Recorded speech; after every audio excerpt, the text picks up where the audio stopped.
Hello, bruvs. I'm back with more books. These are new arrivals, but they're about a week old since I did them last week. And I'm doing these downstairs, which I usually don't do because I am rearranging shelves. And even though I don't really like when people, obviously, this light is not conducive to this. No, that doesn't really do it either. Too much light coming in these little windows. Planning on putting these 4 books here.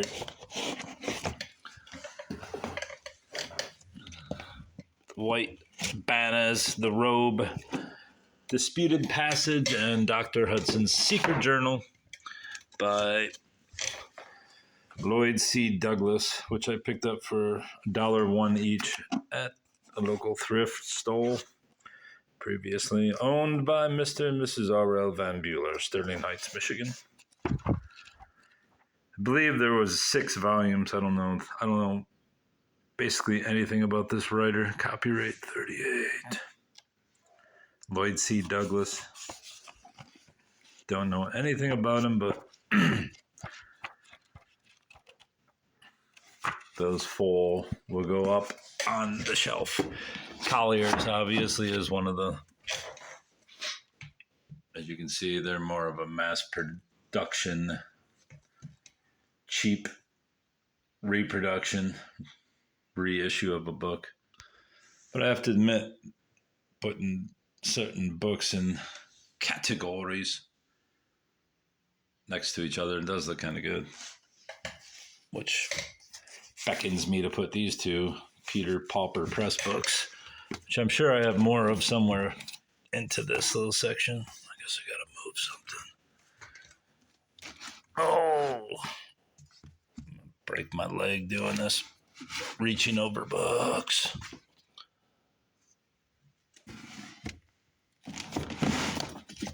Guess I got plenty of space here. I probably should put these smaller ones down there and those up there too. Well, you're inadvertently part of a rearrangement. I don't think that's going to be enough. Don't fall, please.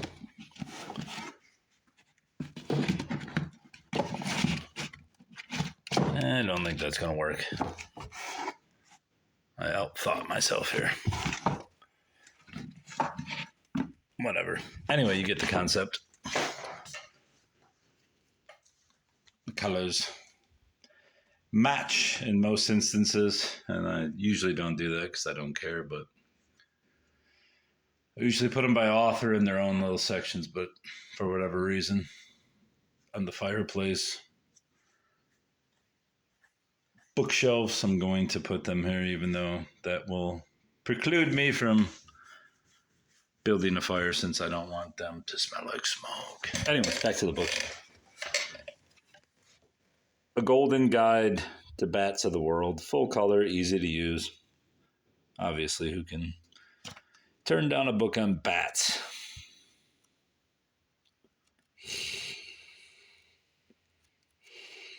That's nice illustrations.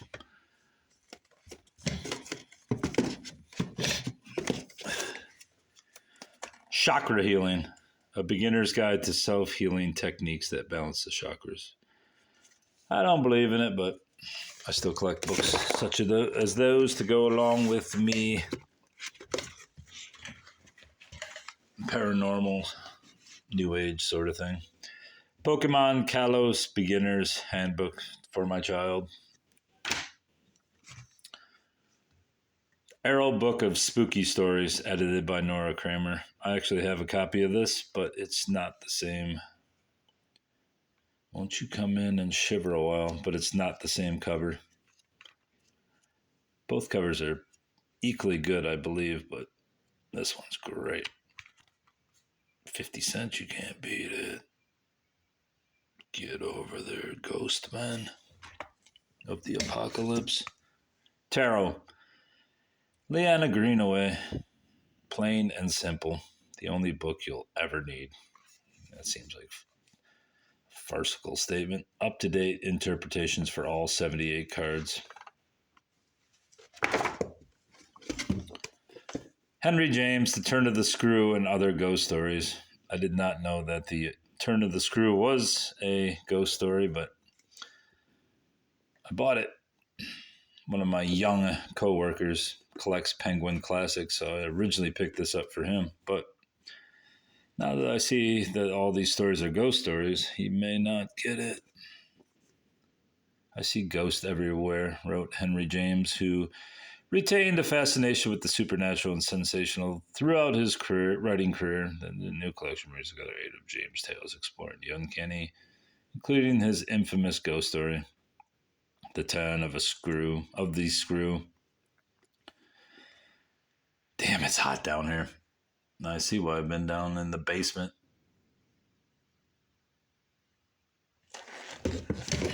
Anyway, that's that. How to win in the chess openings.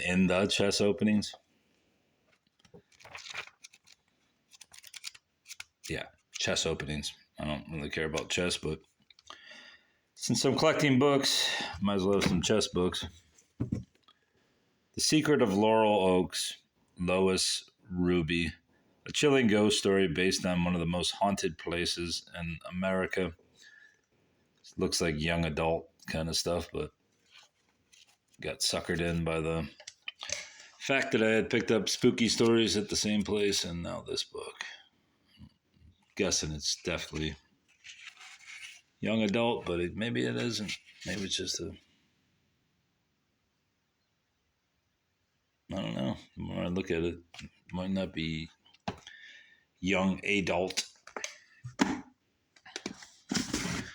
This book, Awakening the Buddha Within, I only picked up because it had a Mylar jacket on it, which I've taken off and will reuse on a different book. And ditto with this, The 10th Insight. James Redfield holding the vision. I put that on the Anne Rice book. Sue Hubble, A Book of Bees by the author of Country. I myself believe in the bee. Not so much as a creature itself, although I like bees, but as a hive mechanism, as a metaphor for society, I do believe the hive is controlling me.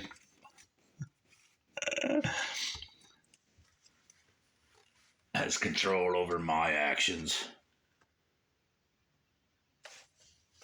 Sometimes I say F the hive, but most of the time the hive convinces me what I must do.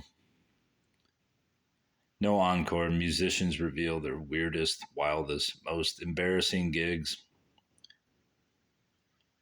Most of these bands I would throw into a trash heap, but there's got to be at least one good story in there. And since I have a decent amount of... Oh, look, the Red Hot Chili Peppers, one of my least favorite.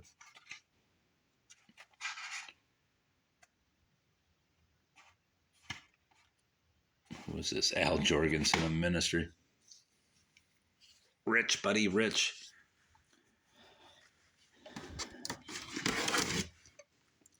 Spoken Soul, the story of Black English. Rich and powerful and funky and bold. I originally thought this was like a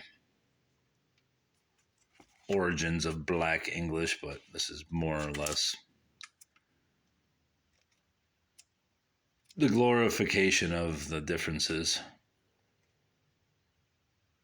The claim that Ebonics has no dictionary is incorrect. Since 1994, there have been 2 authoritative guides, Clarence Major's 548-page Juba to Jive, his 1906 A Dictionary of African American Slang, a revised, expanded version of his 1970 Dictionary of Afro-American Slang, and Geneva Smitherman's 243-page Black Talk, Words and Phrases from the Hood to the Amen Corner. I think this is written more from this is hip than it is. We're going to give you a vanilla version of Black English.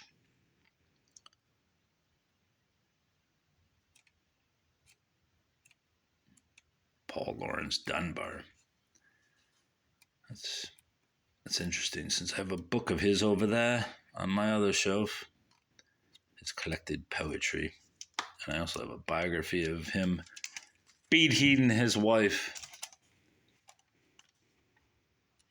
That's about all I know about him. It's from those two books. Maybe it's kind of a mixture of, hey, this is cool, and there's John McWhorter. He's one of the most noted black linguists. Well, the issue of other spoken soul. That's the part I don't like, spoken soul. Just English, dude. I don't like the differentiation. Or it's cool. I don't like cool. We would die trying to find any African language that worked anything like Black English. On the other hand, if we went to England and took a train into the countryside, we would find much of what we were looking for. There's not a single sentence structure in Black English that is traceable to West African languages. We would die trying to find any language. John McWhorter. So he's saying that it's all taken from the English? Is that what he's saying?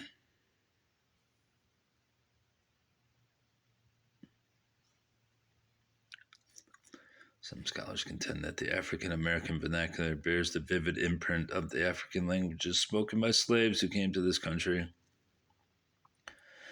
in waves from the 17th to the 19th century. Others maintain that the devastating experience of slavery wiped out most of. I agree with that part.